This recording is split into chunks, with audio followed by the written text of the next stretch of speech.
have found a way of living together. In fact, I have had a wonderful 4 years working with county governments, maybe because I had the benefit of what happened in the last 10 years. And we have signed, as Abdullahi has said, many intergovernmental participation agreements. We have done, for example, the registration of farmers, which was a very big thing. Now we have a register of all farmers. It was a joint project between national government and county governments. We have community health promoters.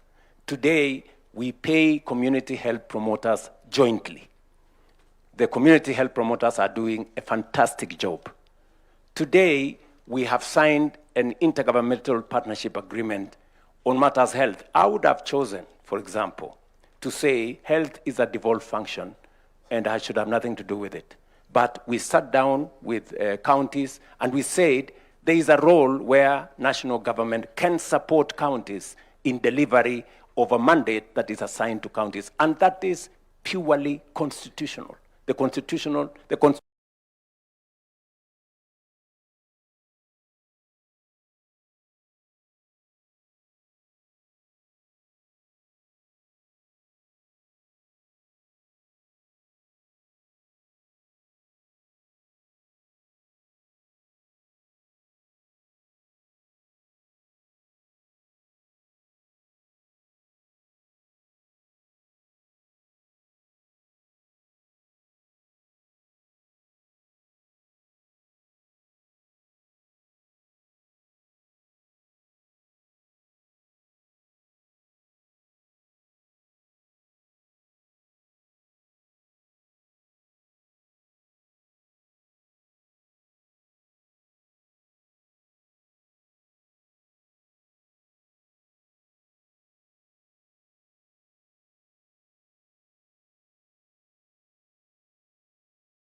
to government.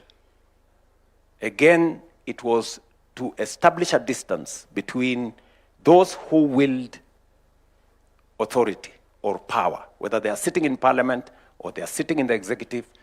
I don't know whether we extended to the judiciary, I don't think we did, cannot participate because they have the propensity to influence those contracts this way or the other. Again, I can confidently tell the country we passed that law. And we are progressively, pushing corruption to the limits, even as we do the other things. You remember it was said here earlier, what about the ethics part? What other, apart from prosecution and all this, are there other things being done to deal with corruption? This is part of it. And we've worked with the criminal justice system to work on this. And then allow me to say two final things, which, speaking to what the other panelists have said, I agree entirely with the assessment of Mutava Mushimi on the subject of us having and what we are doing about poor people in our country. There is a message that Mutava Mushimi is saying, that those of us in positions of responsibility, myself and these great people and all of you seated here, which we cannot lose focus on. What are we doing about equity? How are we working to make sure that every citizen has meaning in Kenya? It's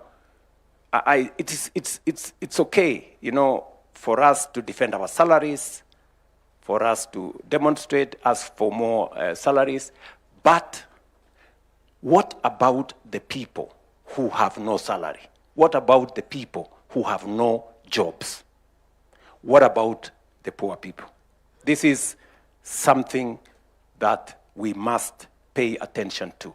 There are some people, and I'm afraid to say this, that believe that they are citizens who are born to be poor. I think that is tragic. Because I hear arguments when I was pushing for the housing levy.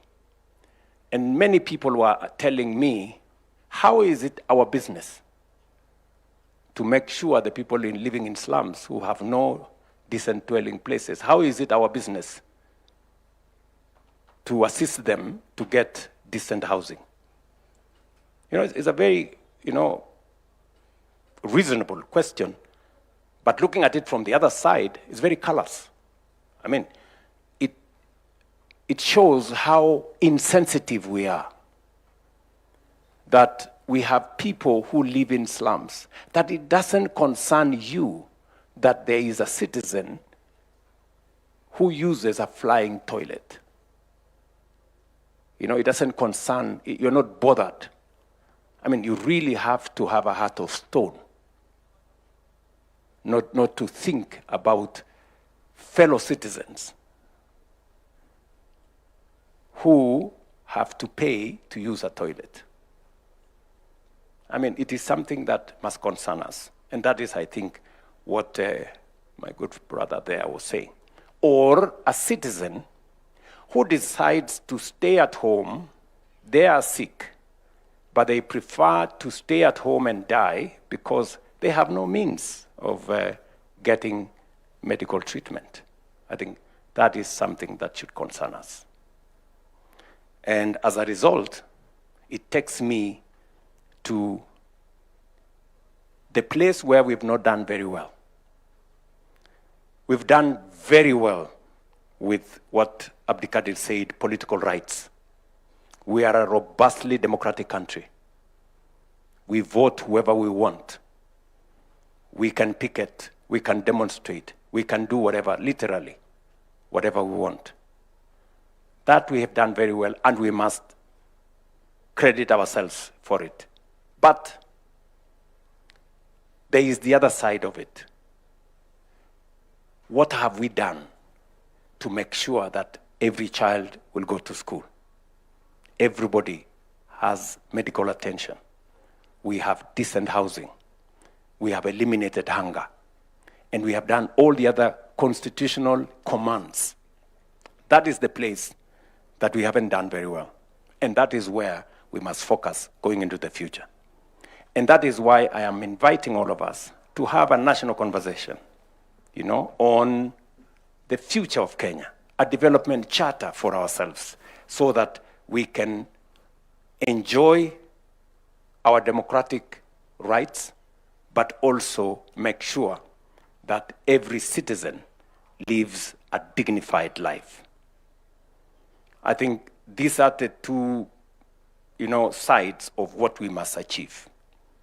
And I say this with a lot of humility, that it's upon us, to do whatever it is that we can to make sure that we deliver on these two commitments.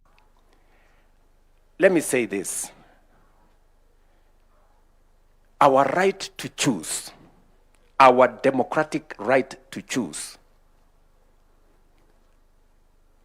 must be exercised in choosing what is best for everybody, or what is best for us. We should be able to make the best choices for Kenya. And again, let me paraphrase what Abdikadir said. If you choose a thief and expect that they will not steal from you, you are not being intelligent. If you choose somebody who is incompetent and expect them to deliver on anything, then you are not being serious.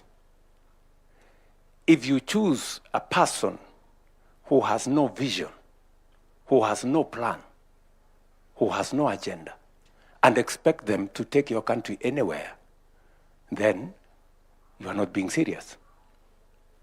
I think these are the choices that are on the table for us. And finally, I have spoken for too long.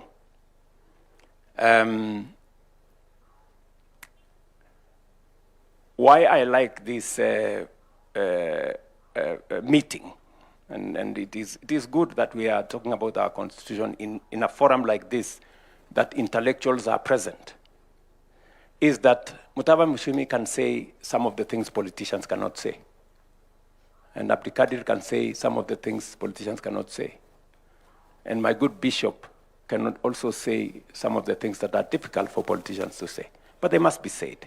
So this is a good forum for us to engage without defending ourselves that much. And finally, I think we need to do more. We have gaps in matters to do with our gender equity. I think we can do something about the two-thirds gender rule. And I think I can do something about making the, not just the two-thirds gender rule, but also the constitutionality of our cabinet. I think that is a space that even me, I have some homework to do on matters to do with gender and all that. If I was given an opportunity, I would try to mitigate my situation by saying, at least I have the first ever Attorney General who is a woman, whom I have appointed. And I can also try and mitigate my case by saying, by appointment, maybe the cabinet does not meet the two-thirds gender rule, but by operation, it does, because I not only have the AG, but also the Secretary to Cabinet sitting in my cabinet. But anyway, that's a conversation for another day. So I want to say to all of us, this is a very good conversation, Madam Chief Justice, I think. And Abdullahi, my good friend from the Council of Governors and the Houses of Parliament, I want to say to all of us, thank you very much. I think this is time we have spent very well. And thank you, Eric, for provoking us. Asante sana. Ladies and gentlemen, let's give a standing ovation to our panel, please. And a round of applause as I welcome Michael Gitonga to come and take over to the next space. I'd like us to do something. Every 27th of August going forward, always remember it's a day of victory for we, the people. And I'd like us to say this together. 16 years ago, we, the people, gave ourselves this constitution. And our head of state went ahead to say, our responsibility today is to fulfill its promise and build a democratic, prosperous, and transformed republic. So repeat after me. Our responsibility today is to fulfill its promise and build a democratic, prosperous, and transformed republic. Thank you very much, Your Excellency. Thank you very much. I'll request that we remain standing, and as His Excellency takes back his seat and the panelists, kindly let's take back our seats. And I'll request just one thing as we do that, because we'd like to clear the stage. We have one more thing we'd like to do, the conferment of Katiba Awards, which is going to be a very short part of it. I want us to just keep standing, and let's play a song to Shangilie Kenya as we empty the stage for the next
let's take our seats. And Your Excellency, we only have one more item on our program, and that is the conferment of the Katiba Awards. So with your permission, allow me to invite the Head of Public Service to lead us through a brief state of investiture ceremony for conferment of Katiba Awards. Welcome, sir. Tumkaribishe kwa makofi tafadhali. Thank you. Thank you. Your Excellency, distinguished ladies and gentlemen, this part of the Katiba Day commemoration is convened pursuant to Article 132(4)(c) of the Constitution and the Kenya Heroes Act 2014 to recognize three eminent Kenyans whose service has left an enduring mark upon our nation's constitutional journey. On this 16th anniversary of the promulgation of the Constitution, the Republic pays tribute to those who devoted their intellect, courage, and conviction to its making and have remained steadfast custodians of its promise. In recognition of that distinguished service, their names shall be entered into the roll of national heroes under the category of statesmanship, and each accorded the title Shujaa wa Katiba. This recognition carries forward a tradition inaugurated at the promulgation of the Constitution in 2010, when a special Constitution promulgation commemorative award was conferred for distinguished leadership in steering the Constitution through Parliament and towards promulgation. Your Excellency, today's honorees join the Honorable Abdikadir Mohammed, the first and until today only recipient of that special constitutional recognition. Together, their service is firmly inscribed in the constitutional history of our republic, and a grateful nation now accords them their rightful place among its heroes. May it please Your Excellency to take your position in the arena for 1 minute, Your Excellency. And in the name and on behalf of the people of Kenya, formally recognize the following Mashujaa wa Katiba. The first is Professor Yash Pal Gai. With uncommon wisdom and unwavering dedication, Professor Yashpal Gai led Kenya's constitutional dawn. As chair of the Constitution of Kenya Review Commission, he forged a people-driven charter that enshrined in the powerful Bill of Rights, devolution, and rule of law. Through the Katiba Institute, which he founded with Dr. Jill Cottrell Gai, he has tirelessly defended these democratic pillars, often without fee. A scholar of global renown, his counsel has shaped constitution across more than 20 nations. The award will be received on his behalf by the President of the Law Society of Kenya. So let's put our hands together as they come to receive it on behalf of the statesman, mentor, and guardian of the Kenya Katiba, Professor Yashpal Gai, who embodied the highest ideals of public service, deserving of being entered into the role of our national honors as a Shujaa wa Katiba.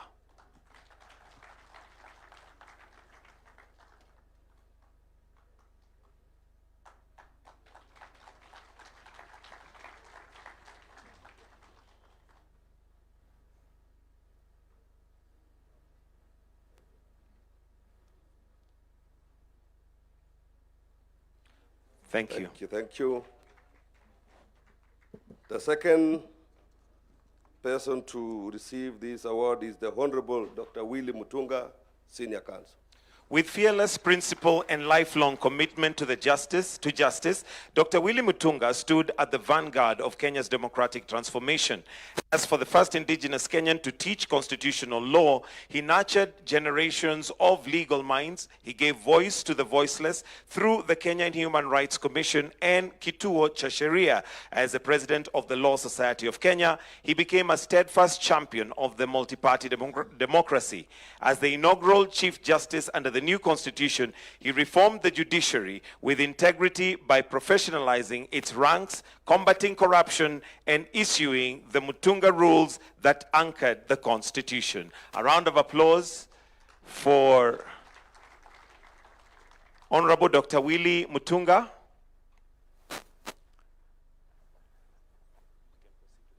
Perhaps we'll proceed to the next one, maybe a member of the judiciary, perhaps to receive it on his behalf. Honorable Chief Justice Martha Koome to receive it on his behalf. A round of applause, please.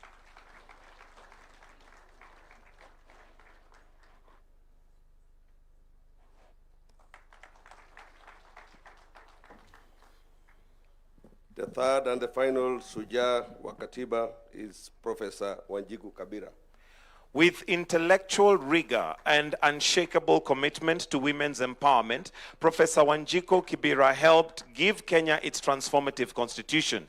As Vice Chair of the Constitution of Kenya Review Commission, she led nationwide civic education that brought the Katiba to the people. She championed women's economic rights, enshrining in Article 43 of the Promise Opportunity of Dignity.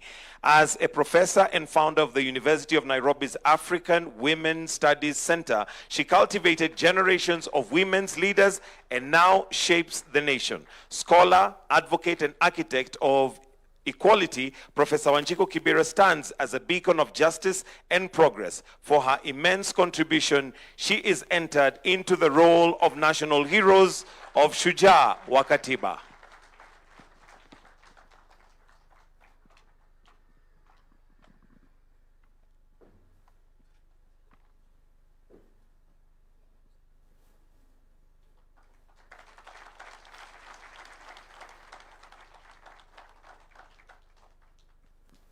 Your Excellency, sir, you may now resume your seat. Thank you.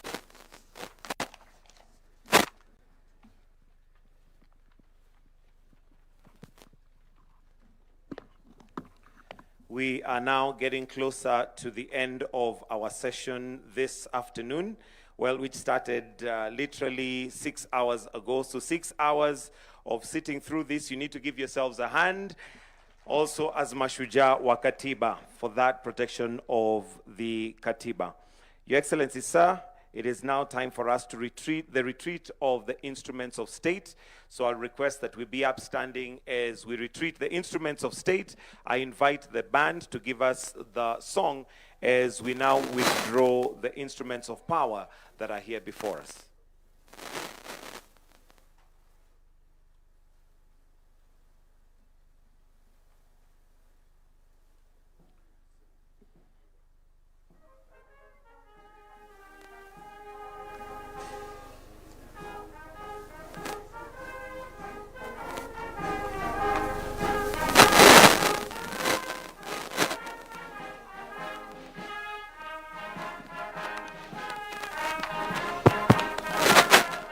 Asante sana Mheshimiwa Rais. Nitaomba kwa heshima mwanasheria mkuu aweze kuondoa nakala ya katiba mahali ambapo iliweza kuwekwa ili wanajeshi wetu waweze kuendelea na shughuli za kuondoa vyombo hivi vya mamlaka tunapokamilisha hafla hii siku ya leo.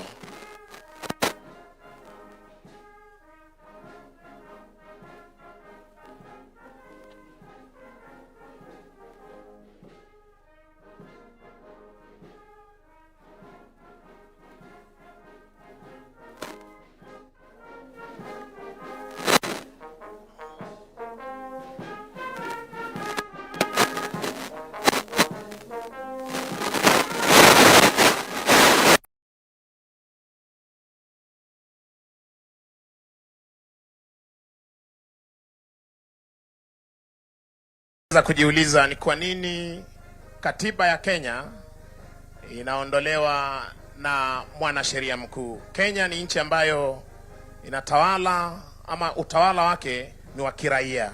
Ndiposa vyombo vyote vya mamlaka ambavyo vimesalia vinaletwa na kuondolewa na majeshi ya Kenya. Chini yake Regimental Sergeant Major Warrant Officer 1 Kiprono, wanajeshi hawa wakiweza kuchukua nafasi zao kuondoa vyombo hivi vya mamlaka.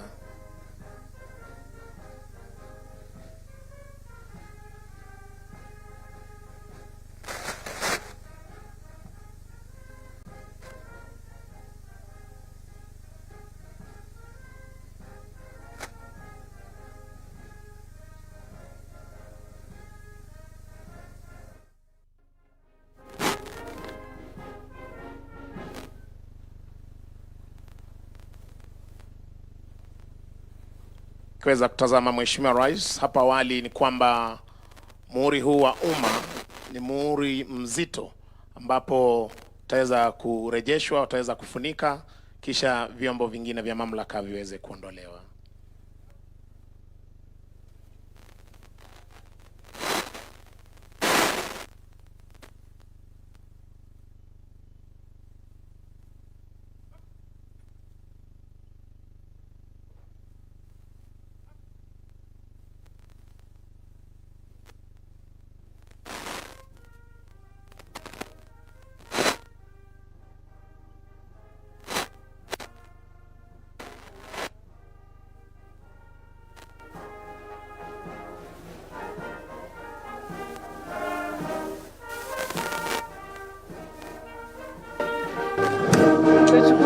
Asante bendi yetu, asante bendi. Mheshimiwa Rais, nitaomba kwa heshima tubaki tukiwa tumesimama kwa wimbo wa taifa, wimbo wa Jumuiya ya Afrika Mashariki, kisha baada ya hapo atatupa itifaki ya kufumukana sehemu hii.